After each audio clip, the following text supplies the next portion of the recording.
Welcome back, guys, to Fire Emblem Radiant Dawn, where we have placed the lure for Jill and other members of the Dawn Brigade to come out fighting while the rest of us are very much encroaching on the territory of the main party, with Soren now kind of boosted up a little bit to get a little bit forward. We will do that indeed, with a little bit of a shove there, because we can, and kind of back up a little bit here, just in case someone needs a little bit of help, though with their gauges so low, you do worry that they might time out very shortly, as the enemy phase begins. Right then, so begins the battle. The crossbow, which we know won't do too much damage. I don't think Haar is doubling this guy, though. Well, now he might do. Just a single hit, but he'll take the battle experience. And now we watch everyone else come into the fight. Will Jill even be able to get in? That's what I wonder as well, considering the rest are moving in quite severely.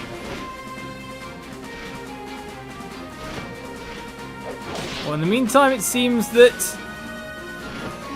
Haar will dodge and will at least do more damage.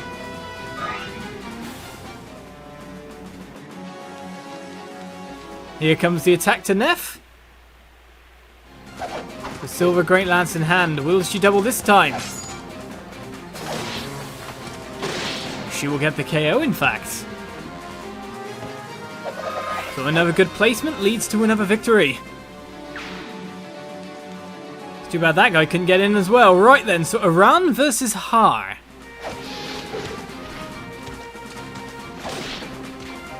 Well, no one's doubling each other here. I doubt very muchly. Aran is pretty much the strongest person we've raised on the Dawn Brigade, you'd have to say. Of course, we have Soph as well, but I don't think Jill's getting in at this rate, do you? Here comes Nolan. He's criticaling on O'Neill.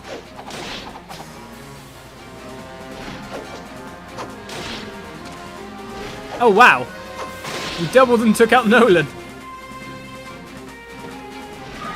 Har's gone and got him. Time for Nolan to retreat. Blast! They're better than I expected. I'm sorry, Micaiah. I need to turn back for a while. Physic from range to heal Aran. Well, that's probably like a worst case scenario if you think about it. And it seems Jill is not approaching. Did someone cut off her overall range? Well, it seems we're getting a little bit of nearby healing. And Lagoo's turning back. No, Jill could have, but Jill chose to not move on Haar. You kind of expect that, though. Right.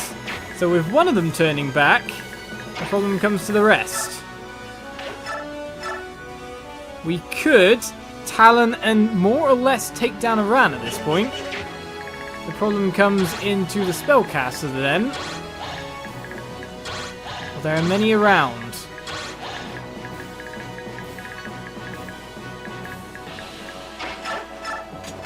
We could also eye an axe here, but to be honest, keeping the ranged option is not so bad because of crossbow man. So he can move 1, 2, 3, 4, 5, 6, 7, 8, 9 spaces. It would take 6 spaces to move there. Would he transform back? No. So he'd be able to move out 3 as well. Which will not place him out of range of the Elwinds. Which is the main problem in all of that.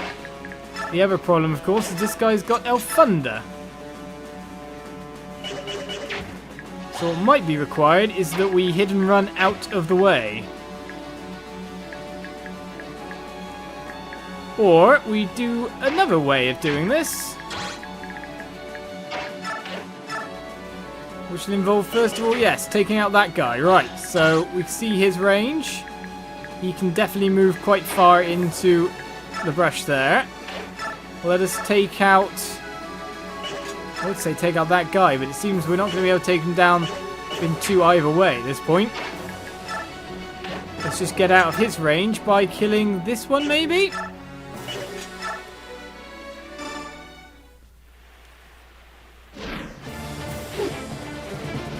And then head on up and round to the dodge. So the Iron Axe comes in.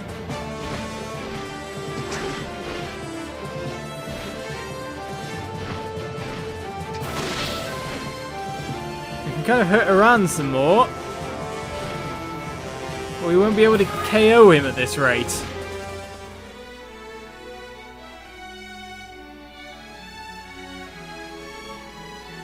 So down goes another dragon. Right, should have gave his overall range as well a little bit of a look.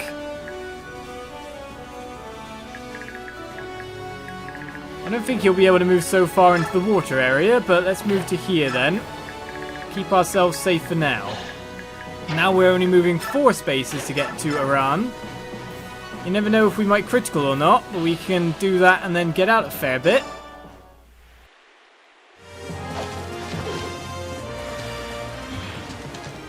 Advantage means he attacks first. A critical for us would be best at this point. It's not going to happen though.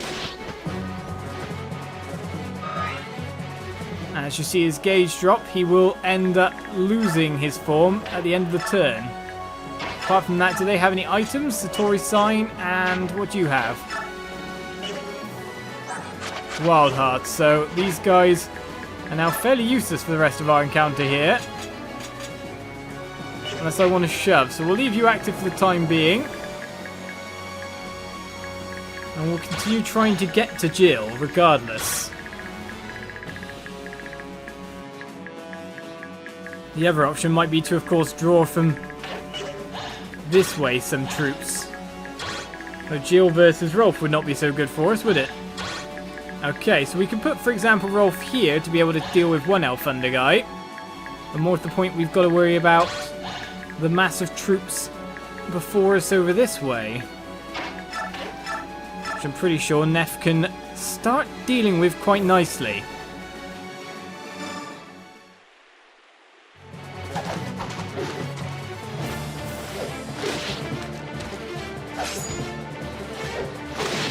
Neff really is best positioned to continue along this line for his speed and lance.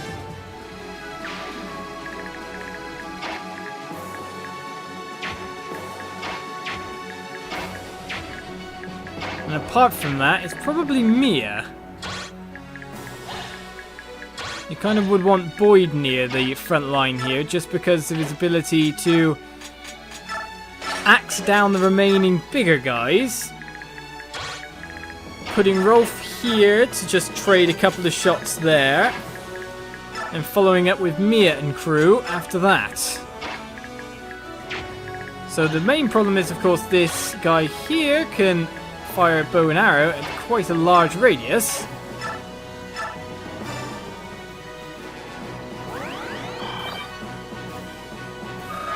And the north isn't really doing much thanks to the water.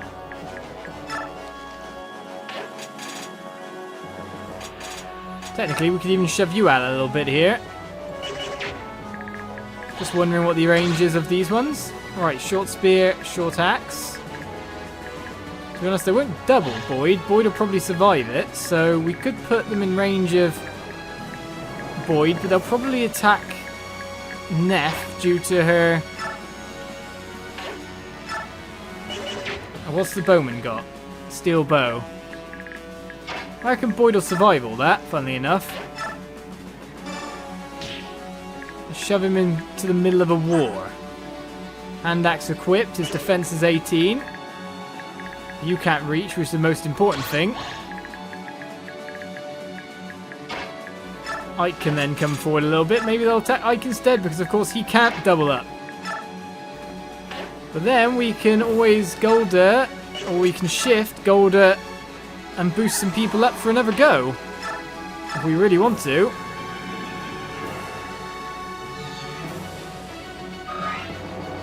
We have the power.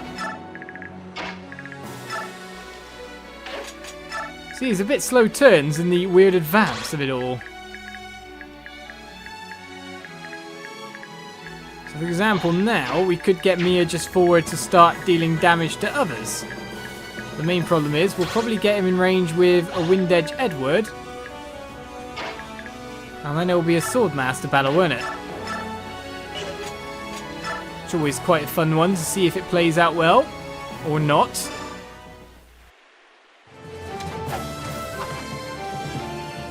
The other question is, are we getting nearer to Soft's range? Well, first of all, we get the critical that we wanted, which is why the Woe Dow was equipped. And a level up on exactly 0 HP. Experience?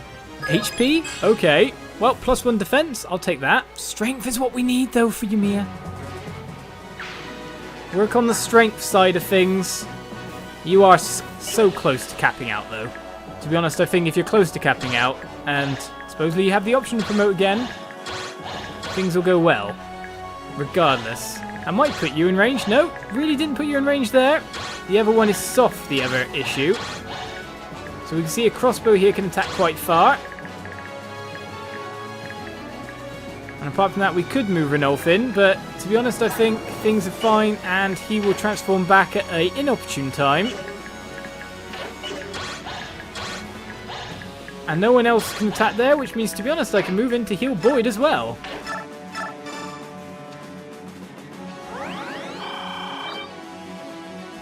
But the real question still remains, how am I getting over that way?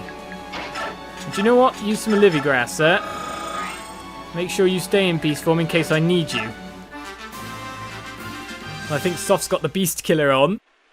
We don't want to get him in Soft's range, otherwise Rolf might be softer than we expect.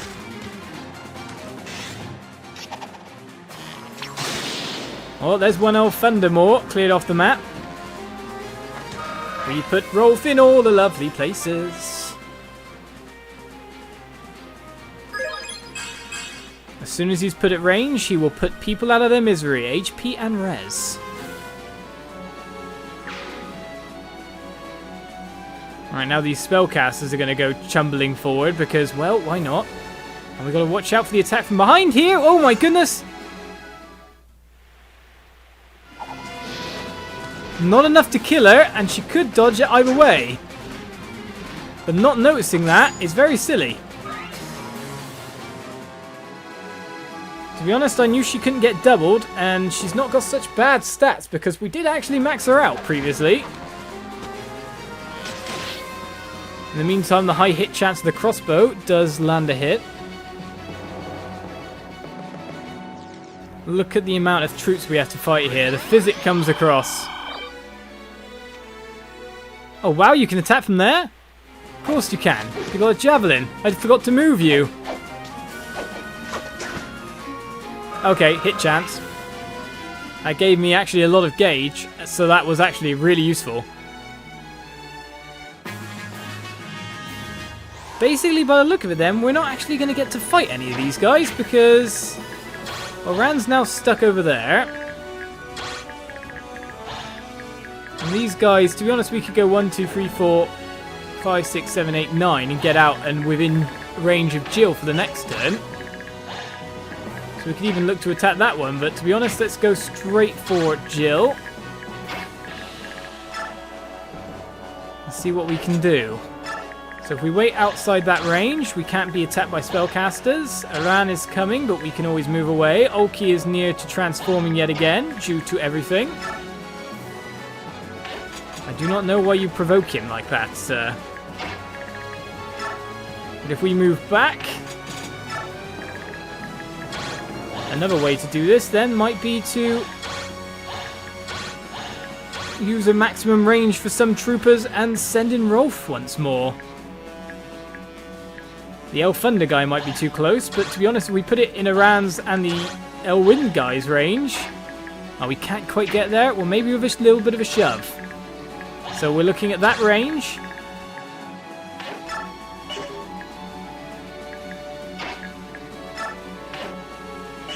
Who's best to shove this? Well, to be honest, first of all, we can't get there either. That's a shame. But technically, we need 2 shoves.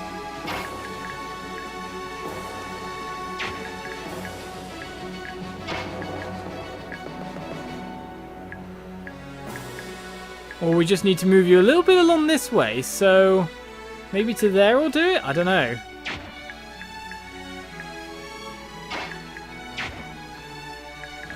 To be honest, we need to take this guy out. Can't just let him come in on us like we just did last time. Especially considering who's around. So let us get Rolf to here. Wait. And maybe boost him up again. course, we could have probably used this boost better elsewhere. Well, levels up our Heron. Basically 10 turns of 10 Vigors. And a Bliss. Some skill and some luck. Should be fine staying there. So that means Rolf should be able to get into range that way. In the meantime, we can shove here. And hope that now a certain spellcaster can very much get into range to wreck this guy's day. With the dodge skill he still has versus the hand axe, he should be able to manage this out. And even if he gets hit, he will not die. The final Thunder Strike. Go get that 8 rank, sir. And that leaves him perfectly poised to get the bonus experience and level him up for free stats. Apart from that, it's now time to take down... Of course, you're in the way there. Basically, we need a unit that can charge in and face all of that. Do we have a unit that could probably survive all that? Do we have one? In the brush as well, of all things. I think the answer to our question is yes. Very yes.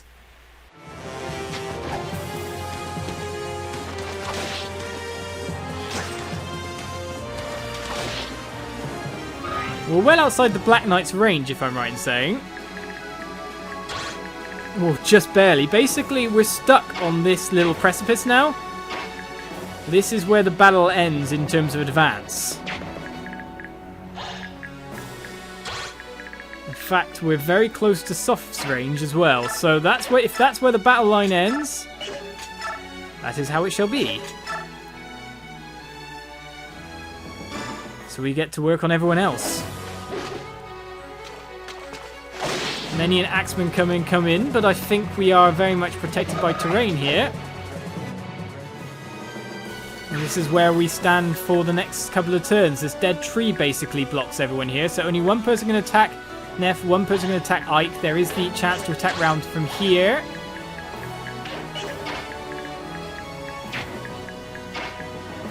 Our next question, of course, is how well we can take down this guy. Killer Axe will do better. I could probably always follow it up with a Florette, but let's go with a Killer Axe and the support.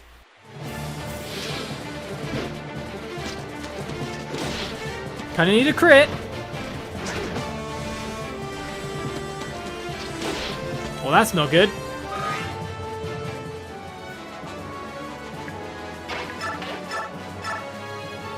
Well, exactly 5 damage is quite good, that's for sure. That will solve a lot of our issues right now. So we're basically no one else able to visit Mist at this point. The Florette from range will take him down.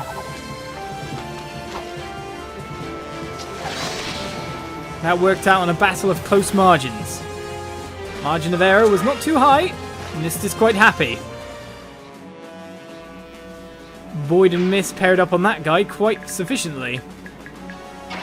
Right then, and last thing to do is to place Rolf in his usual place of fighting. Right. So that's a javelin range for Aran, isn't it?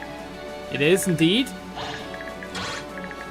Let's see if Aran falls to Rolf then, of all people. Now the other question is, of course I can move Mia in here. Maybe I want to move her back a little bit just for the time being, because ranged attacks will come her way. And she can get healed a little bit easier by a certain someone. So going close range with Rolf is expected.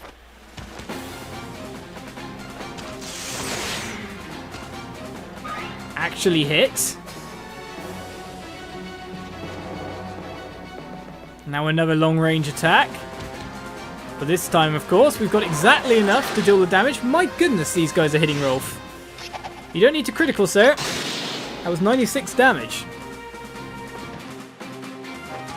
That puts me way more into Aran's kind of strength medium, doesn't it? That's not good. It is only a javelin, though. I wasn't expecting Rolf to take that much of a hit. Now here comes the rest of the assault, of course. This front line's all ranged.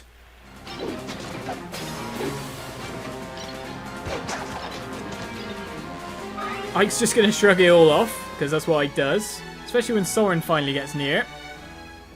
Now, axes versus lances is never that great for us.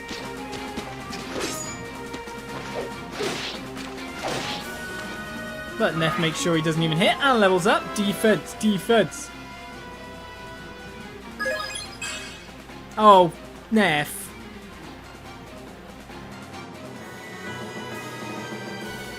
Aran's just making himself out to be way better here.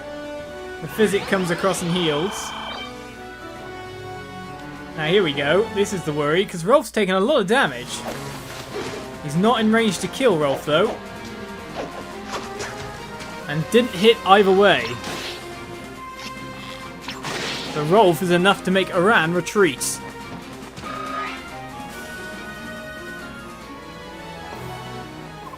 Be careful! They're much stronger than any of the foes we've encountered! They defeated me as well. I'm falling back temporarily. The Black Knight moves. And they move on Rolf. My friends, it grieves me to meet again under these circumstances. So you go for Rolf, but you don't go for... Well, you can't do the damage anyway, but the Brave Axe makes it worrying, because you can attack twice. You hit both, but you didn't kill me.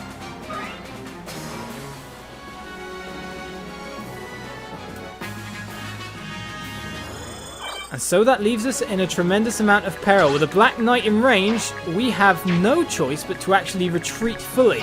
In the meantime, someone's got well out of a certain someone's range, which is not what we wanted. Well, that said, how are we going to deal with this? That is our question. We probably have options, but it's going to play out weirdly, that's for sure. Join me next time for more Fire Emblem, and we'll find out how we deal. Bye-bye.